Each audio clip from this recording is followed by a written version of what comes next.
తంగిరాల సౌమ్య విద్యాధికురాలు, గతంలో ఒకసారి శాసనసభ్యురాలుగా గెలిచారు, ఒకసారి ఓటమి చవిచూశారు ఇదే నియోజకవర్గం నుంచి. ఇప్పుడు నందిగామ టీడీపీ అభ్యర్థి. ఒకసారి సౌమ్య గారితో మాట్లాడదాం. నమస్కారం సౌమ్య గారు. గెలుస్తా ఉన్న విశ్వాసం ఉందా ఈ నియోజకవర్గంలో ఈసారి? పోయినసారి మీరు ఓటమి చవిచూశారు. తప్పకుండా అండి. రాష్ట్ర వ్యాప్తంగా ఏ విధంగా అయితే ప్రభుత్వ వ్యతిరేకత ఉందో నందిగామలో కూడా అదేవిధంగా ప్రభుత్వ వ్యతిరేకత ఉంది. ఇక్కడ లోకల్ ఎమ్మెల్యే ఎమ్మెల్సీ మీద కూడా తీవ్ర వ్యతిరేకత ఉంది ప్రజల్లో. నందిగామ ఎప్పుడు కూడా శాంతిని కోరే నియోజకవర్గం. అదేవిధంగా ఫస్ట్ నుంచి కూడా ఇక్కడ నందిగామలో తెలుగుదేశానికి కంచుకోటండి. పార్టీ స్థాపించిన దగ్గర నుంచి కూడా ప్రతిసారి ఇక్కడ పసుపు జెండా ఎగరేస్తూ వచ్చాం. గతంలో ముక్కపాటి నాగేశ్వరరావు గారు వైసీపీ కాంగ్రెస్ ఎమ్మెల్యేగా చేశారు. అదేవిధంగా మొన్న మొండితోక జగన్మోహన్ రావు గారు వైసీపీ ఎమ్మెల్యేగా చేశారు. ఈ రెండు పర్యాయాలే మేము ఇక్కడ పసుపు జెండా కోల్పోవాల్సి వచ్చింది. ఒక స్ట్రాంగ్ క్యాడర్, స్ట్రాంగ్ నాయకత్వం టీడీపీకి ఉందండి. అదేవిధంగా ఎమ్మెల్యే ఎమ్మెల్సీ మీద తీవ్ర వ్యతిరేకత ప్రజల్లో ఉంది. ఈ రెండు కూడా తప్పకుండా మాకు మంచి విజయానికి రేపు దోహదం చేస్తాయి. ఈ ప్రాంతానికి చెందిన దేవినేని ఉమామహేశ్వరరావు గారికి ఈసారి మైలవరం టికెట్ నిరాకరించింది పార్టీ నాయకత్వం, మీ పార్టీ నాయకత్వం. దాని ప్రభావం మీపై ప్రతికూలంగా ఉండే అవకాశం ఏమైనా ఉందా? ఇది కొంచెం బాధాకరమైన తుది నిర్ణయం అధిష్టానం కాబట్టి, అధిష్టానం నిర్ణయానికి అందరం కట్టుబడి ఉంటే చివరికి దేవినేని ఉమా గారు కూడా కట్టుబడే ఉన్నారు. అదేవిధంగా మొన్న మంచి పదవి ఇచ్చారు అధిష్టానం. తప్పకుండా ఉమా గారికి ఎప్పుడు కూడా మంచి పదవి రావాలనే, మంచి భవిష్యత్తు ఉండాలని మేము మనస్ఫూర్తిగా కోరుకుంటున్నాం. ఆ ప్రభావం లేదండి ఇక్కడ. ఉమా గారి సహకారంతోనే మేమందరం కూడా రేపు మళ్ళీ నందిగామలో మంచి మెజారిటీతో పసుపు జెండా ఎగరవేయబోతున్నాం. ఈ నియోజకవర్గానికి ప్రత్యేకమైన, ఈ నియోజకవర్గానికి పరిమితమైన అంశాలు ఏమైనా ఉన్నాయా మీ టీడీపీ విజయానికి దారితీసే అంశాలు? పరిమితమైన అంశాలంటే మీరు రాజకీయ పరంగా అడుగుతున్నారు. రాజకీయపరమైన అంశాలు కాదు, వైసీపీ పాలన కానివ్వండి, ఇక్కడ పరిస్థితులు కానివ్వండి, మంచి చెడు, ప్రజలు, వాళ్ళలో వచ్చిన మార్పు. అదే నందిగామ ఎప్పుడు శాంతియుత వాతావరణం కోరుకుంటుందండి. నందిగామ రాజకీయాల్ని రెండు భాగాలుగా చేస్తే దేవినేని రమణ గారికి ముందు, దేవినేని రమణ గారి తర్వాత చెప్పొచ్చు. రమణ గారు ఒక ఎమ్మెల్యే అంటే ఏ విధంగా ఉండాలి, అభివృద్ధి అంటే ఏ విధంగా ఉండాలో నందిగామలో ఒక మార్క్ వేయటం జరిగింది. ఈరోజు ఇర్రెస్పెక్టివ్ ఆఫ్ ది పార్టీ ప్రతి ఇంట్లో ఆయన ఫోటో ఉంటుంది.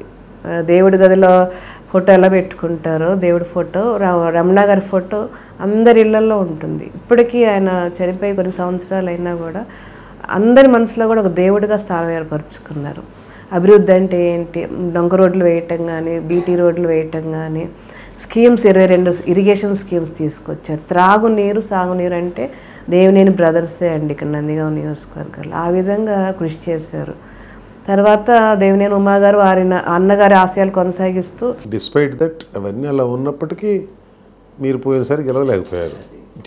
ఇప్పుడు దానికి దారి తీసే అంశాలు, విజయానికి దారి తీసే అంశాలు ఏమన్నా ఇక్కడికి ప్రత్యేకమైన అంశాలు ఏమన్నా ఉన్నాయా అంటున్నారు? ప్రత్యేక అంశాలు ఎమ్మెల్యే ఎమ్మెల్సీ మీద తీవ్ర వ్యతిరేకత అండి. వాళ్ళు చేస్తున్న అరాచకాలు కానీ, వారు చేస్తున్న మాఫియా కానీ, వారు బెదిరిస్తున్న తీరు కానీ, ప్రజల్ని ఏ విధంగా బెదిరిస్తున్నారు అంటే, మీరు మాకు ఓటు అయిపోతే మీ ఇంట్లో గంజాయి వేస్తాం, మేము కేసు పెడతాం, లేకపోతే మీరు మాకు సపోర్ట్ చేయకపోతే మీ ఆర్థిక మూలాలు ఉన్నాయి వాటిని దెబ్బతీస్తాము. ఈ విధంగా అంటే గతంలో చూడని వాతావరణం ప్రస్తుతం చూస్తున్నారు.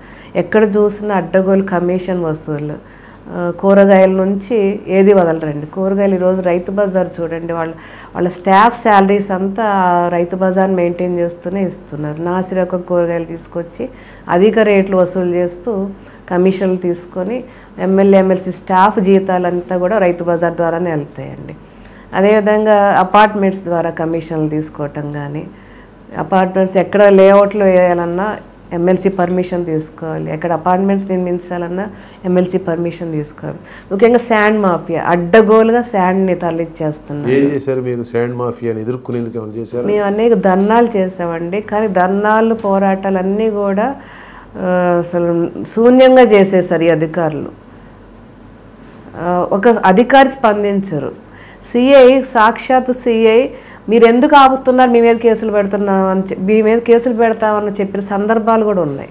అర్ధరాత్రి పూట నిద్రలు మానుకొని మేము కొండలు గుట్టల మీద వెళ్ళి ధర్నాలు చేసామండి. ఇక్కడ రాఘవాపురం గట్టు ఉంది, మొత్తం కూడా గ్రావెల్ తరలించేస్తుంటే మేమందరం కూడా వెళ్ళి అర్ధరాత్రి 3-4 వరకు కూడా అక్కడ కూర్చొని మేము ఆ జేసీబీ మెషిన్ పట్టుకొని లారీలు ఆపితే పోలీసులు అప్పుడు ఆ రోజు డిఎస్పి, సిఐ, ఎస్ఐ బలగాలతో వచ్చి మమ్మల్ని లిఫ్ట్ చేసేసి మీరు ఎందుకు శాంతియుత వాతావరణాన్ని పాడు చేస్తానని చెప్పి మేమేదో కేసులు పెడతామని చెప్పి మమ్మల్ని లిఫ్ట్ చేశారు.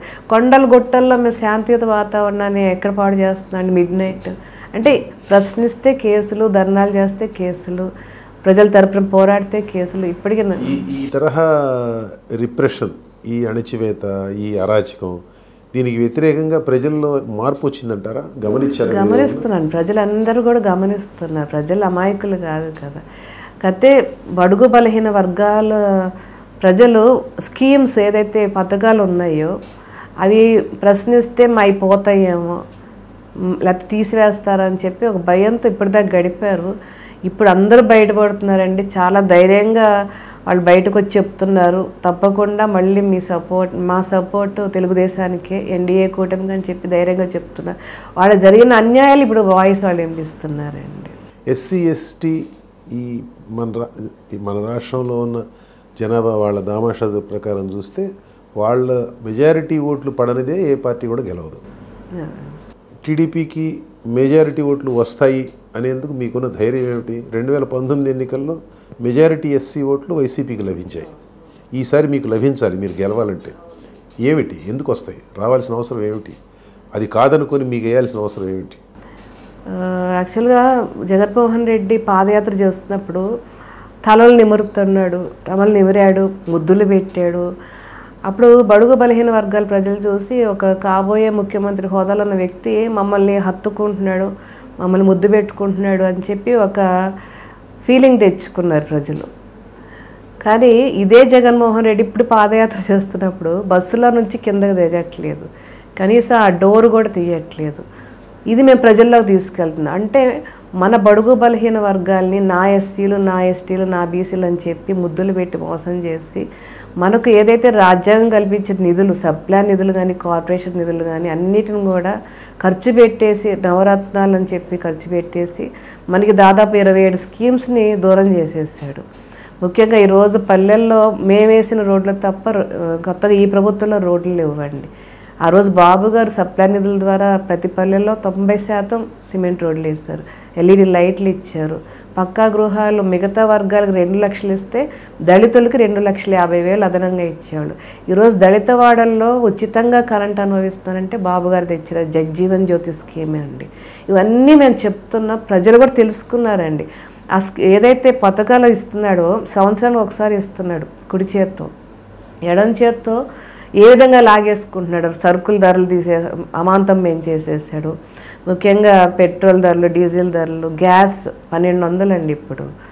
ఈ విధంగా వాళ్ళకి అర్థమవుతుంది ఈయన ఇచ్చే స్కీమ్కి మేడం చేత నుంచి లాక్కునే 10 రెట్లు ఏ విధంగా లాక్కుంటున్నాడో. ముఖ్యంగా దళితుల మీద జరుగుతున్న దాడులు కానీ, దళితులకు జరిగిన అన్యాయాలు కానీ తెలుసుకుంటున్నారు. మేము కూడా చైతన్యం చేస్తున్నామండి. ఆర్థికంగా చూస్తే ఇప్పుడు మీరు చెప్పింది ఇది సమాజంలో, రాష్ట్రంలో అన్ని వర్గాలకి చెందిన విషయం. ఇది ఇవ్వడం తీసుకోవడం అనేది, ఒక చేత్తో ఇవ్వడం ఒక చేత్తో తీసుకోవడం అనేది అన్ని వర్గాలకి సంబంధించిన విషయం. అయితే ఎస్సీలకు సంబంధించి, ఎస్టీలకు సంబంధించి ప్రత్యేకించి వాళ్ళు ఏమి కోల్పోయారు అన్నది మీరు ప్రజలకు వివరించడంలో మీరు కృతకృత్యులు అయ్యారా? చెప్తున్నామండి. ఇదైతే దళిత వాడల్లోనే ప్రత్యేకంగా మేము మీటింగ్స్ పెట్టి గట్టిగా చెప్తున్నాం. అయితే భయపడుతున్నారు మొన్నటిదాకా. ఇప్పుడు వాయిస్ వినిపిస్తున్నారండి. మొన్నటిదాకా ఏం చెప్తే నా వీడియో రికార్డ్ చేసి నా స్కీమ్ని తీసేస్తారని భయపడేవాళ్ళు. కానీ ఇప్పుడు ధైర్యంగా బయటకు వచ్చి వాయిస్ చెప్తున్నారు. మళ్ళీ బాబుగారే రావాలని గట్టిగా చెప్తున్నారండి. బాబుగారే రావాలని వాళ్ళు చెప్తున్నారని మీరు అంటున్నారు. వైఎస్ఆర్సీపీ నాయకులు, ఆ శ్రేణులు చంద్రబాబు నాయుడు దళితులకు వ్యతిరేకం అని చాలా చాలా ఎఫెక్టివ్గా వాళ్ళు క్యాంపెయిన్ చేయగలుగుతున్నారు. ఆయన గతంలో అన్నయ్య 1-2 మాటలను పట్టుకోను, వాటికి కాంటెక్స్ట్ నుంచి బయటికి తీసి చెప్పడం ద్వారాను చంద్రబాబు నాయుడు గారు దళితులకు వ్యతిరేకం అన్న పాయింట్ని వాళ్ళు చాలా ఎఫెక్టివ్గా ప్రజల్లోకి తీసుకెళ్తున్నారు. దాన్ని మీరు ఎట్లా కౌంటర్ చేస్తున్నారు? అదే ఇదే విధంగా మనకి చెందాల్సిన 27 స్కీమ్స్ని ఏ విధంగా రద్దు చేశాడో క్లియర్ కట్గా చెప్తున్నాం. సప్లా నిధులు లేవు, కార్పొరేషన్ నిధులు లేవు. ఈరోజు దళిత వాళ్ళు అంటే మద్యం మాఫియా, గంజాయి మాఫియా అడ్డాలుగా మార్చేసేసాడు. మత్తులో తూగుతున్నారు. మనకి ఇలానే కొనసాగితే మన భవిష్యత్తు ఏంటి? ఈరోజు మన గుండెల మీద చేసుకున్న ఒక 10th క్లాస్ పాస్ అయిన విద్యార్థి అన్న వాడల్లో ఉంటున్నాడా? చిన్నతనంలోనే మద్యానికి బానిసై ఆరోగ్యాన్ని కోల్పోతున్నాడు. ఈ మద్యం కూడా చీప్ క్వాలిటీ తెచ్చేసాడు. మద్యపాన నిషేధం అని చెప్పాడు పాదయాత్రలో. ముఖ్యమంత్రి అయ్యాక మద్యాన్ని విరివిగా తీసుకొచ్చాడు రాష్ట్రంలో. ఈ పాయింట్ హైలైట్ చేస్తూ మళ్ళీ ఆ వ్యాపారం చేసేది కూడా బడుగు బలహీన వర్గాల రక్తమాంసాలతో వ్యాపారం చేస్తాడు. ఈరోజు ప్రతి పల్లెలో రోజుకొక్కరైనా ఈ చీప్ క్వాలిటీ తాగి చనిపోతున్నారండి. ఈ విధంగా రాష్ట్ర వ్యాప్తంగా ఎంతమంది చనిపోతున్నారు అంటే రివర్స్ పరిపాలన అంత చేస్తానని చెప్పి ఈరోజు విరివిగా తెచ్చి అమాంతం రేట్లు పెంచేసేసాడు గంజాయి అడ్డాలుగా. అదేవిధంగా యువతకి భవిష్యత్తు లేదండి, ఉద్యోగాలు, ఫీజు రియంబర్స్మెంట్, కాలేజీలో ఫీజు చెల్లించట్లేదు. ఎక్కువగా సర్టిఫికేట్స్ ఆగిపోయింది మళ్ళీ బడుగు బలహీన వర్గాల పిల్లలవి, వాళ్ళు ఫీజు చెల్లించలేకపోతున్నారు. సో వాళ్ళ భవిష్యత్ అంతా కూడా నాశనం అయిపోయి, సర్టిఫికేట్స్ లేకపోతే మనం ఏమీ చేయలేము. ఈ పాయింట్స్ అన్నీ క్లియర్గా మేము చెప్తున్నాం, ప్రజలు కూడా తెలుసుకుంటున్నారు. మంచి రెస్పాన్స్ అయితే ఉందండి. మీరు ఇందాడ దళితులపై జరిగిన దాడుల గురించి ప్రస్తావించారు. డాక్టర్ సుధాకర్ విషాదంగా మరణించడం కానీ, విషాదాంతం కానీ, సుబ్రహ్మణ్యం దళితుడిని హత్య చేసి డోర్ డెలివరీ చేసిన శవాన్ని అది కానివ్వండి, చీరాల్లో దళిత యువకుడి మరణం కానివ్వండి, ఇటువంటి చాలా ఉన్నాయి. నిజానికి దళితులు మరణించినప్పుడు, దళితుల మీద దాడులు జరిగినప్పుడు వాళ్ళకి అధికార పక్షం ప్రభుత్వం అండగా నిలిచిన సందర్భాలు చాలా తక్కువ ఉన్నాయి. కానీ ఇవి నిజానికి ప్రతిపక్షానికి చాలా ఉపకరించే అంశాలు ఇటువంటివి. కానీ ప్రధాన ప్రతిపక్షం ఈ అంశాల మీద సరైన పద్ధతిలో ఉద్యమించలేకపోయిందనేది ఒక భావన ఉంది. ఏమంటారు మీరు? దాడులు ఎప్పుడూ కూడా మేము హైలైట్ చేస్తూనే ఉన్నామండి, ప్రజల్లోకి తీసుకెళ్తూనే ఉన్నాం. స్వయంగా కంచిక్చర్లో మాకు ఒక సభ్య సమాజం తలదించుకునే విధంగా దళితుల మీద దాడి జరిగింది. ముఖ్యంగా కంచిక్చర్లో శ్యామ్ అనే వ్యక్తి మీద అగ్రకులానికి చెందిన 4 విద్యార్థులు ఆయన మీద దాడి చేసి దాహం అని అడిగినప్పుడు మంచినీళ్ళు ఇవ్వకుండా 4 చుట్టుముట్టి ఆయన మీద మూత్ర విసర్జన చేశారు. సో ఈ సంఘటన మేము బాగా హైలైట్ చేసాం. ఆ రోజు ఎస్సీసీఎల్ అధ్యక్షులు ఎంఎస్ రాజు గారు వచ్చారు. మేము రాజుగారు అందరం కలిసి పోరాడి హైవేని బ్లాక్ చేసి మేము నిర్బంధం చేసినప్పుడు అప్పుడు ఇక్కడ స్పందించి, అంటే ఇక్కడ దురదృష్టం ఏంటంటే ఎమ్మెల్సీ అగ్రకుల విద్యార్థులకు సపోర్ట్ చేశారు. ఎందుకంటే వీళ్ళు వచ్చేసి మంత్రి సురేష్ గారి అనుచరులు. వీళ్ళు దళితులై ఉండి దళితులకు సపోర్ట్ చేయకుండా ఎవరైతే దాడి చేస్తారో ఆ విద్యార్థులకు సపోర్ట్ చేస్తారు, ఎందుకంటే మంత్రి ఒత్తిళ్ళ వల్ల. సో ఇదంతా కూడా మేము బలంగా తీసుకెళ్ళాం. ఆ రోజు హైవే బ్లాక్ చేయటం వల్ల ఇది సీరియస్గా తీసుకొని నిందితుల్ని జైలుకు పంపించారండి.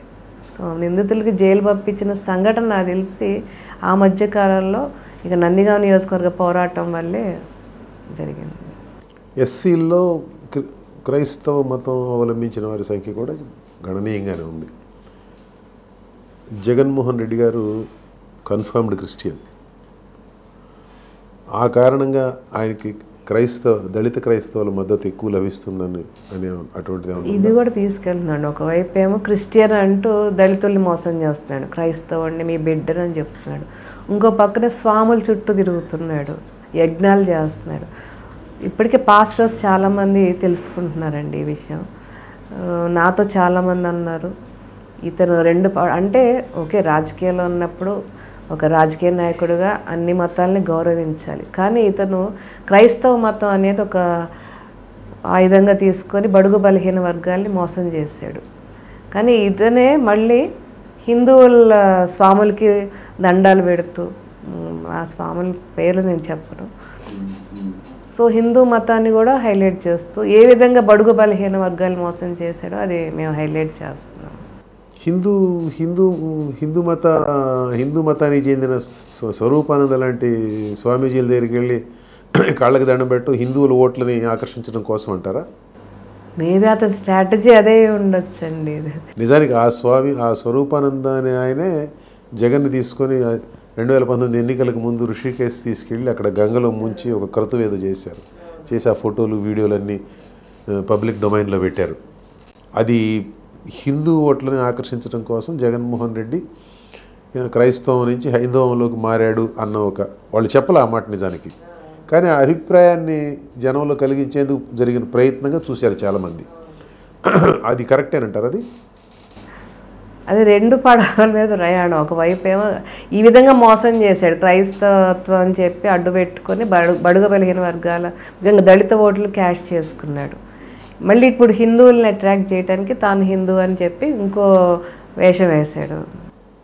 ఇవాళ కూడా నిజానికి ఈ ఎన్నికల ముంగిట్లో ఆంధ్రప్రదేశ్లో ఉన్నట్టు ఆర్గనైజ్డ్ చర్చెస్ విషయం చెప్పట్లేదు కానీ నేను ప్రైవేట్ చర్చెస్ ఉన్నాయి కదా దళిత వాడల్లో, ఈ ప్రైవేట్ చర్చెస్ అన్నింటిలో కూడా జగన్మోహన్ రెడ్డి వైసీపీకి అనుకూలంగా వాళ్ళందరి అభిప్రాయాల్ని చేసేందుకు ఒక ప్రయత్నం జరుగుతుంది. ఇప్పుడు జగన్మోహన్ రెడ్డి గారి మేనత్త విమలారెడ్డి గారు కానివ్వండి, ఇట్లా చాలామంది ఒక ప్రయత్నం చేస్తున్నారు. మతపరంగా జరుగుతున్న ప్రయత్నాన్ని ఎలా చూస్తారు మీరు? అదొక స్ట్రాటజీ అండి.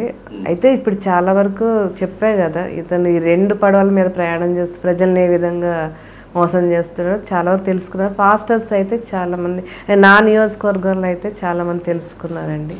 వైసీపీకి ఓటు వేయకూడదు, వైసీపీని వ్యతిరేకించి టీడీపీకి ఓటు వేయాలి అని చెప్పడానికి ఒక 10 కారణాలు ఉన్నాయనుకుంటే మీకు 10 కారణాల్లో మొట్టమొదటి కారణం ఏమిటో చెప్పండి.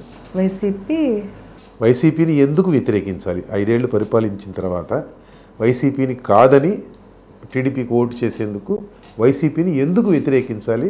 Give me one reason. Main పరిపాలన అంటే కేసులు కాదండి, కేసులు పెట్టడం కాదు. పరిపాలన అంటే బూతులు తిట్టడం కాదు. పరిపాలన అంటే అప్పులు తీసుకొచ్చి సంక్షేమం పేరుతో పంచడం కాదు. పరిపాలన అంటే అభివృద్ధి చేస్తూ ఆ వచ్చిన ఆదాయం మీద సంక్షేమం అందించాలి. ఇది కేవలం చంద్రబాబు నాయుడు గారి వల్లే సాధ్యం. గతంలో చేసి చూపించారు. సంపద సృష్టి అంటే అది బాబు గారి వల్ల ఏ విధంగా సాధ్యమవుతుందో, ఈరోజు కోకాపేట 1 ఎకరం 100 కోట్లు పలుకుతుందంటే అది బాబు గారు వేసిన పునాది. అది ఎవరు కాదనలేని సత్యం అండి. సో ఇది నేను మెయిన్ పాయింట్. సంపద సృష్టించాలి ఏ నాయకుడు అన్నా సరే, రాష్ట్ర అభివృద్ధి అంటే, అంతేగాని అప్పుల్లో ముంచటం కాదు. సో ఈ ప్రధాన పాయింట్ని నేను చెప్తానండి. థ్యాంక్ యూ అండి. థ్యాంక్ యూ సౌమ్య గారు. నమస్కారం. All the best. Thank you అండి.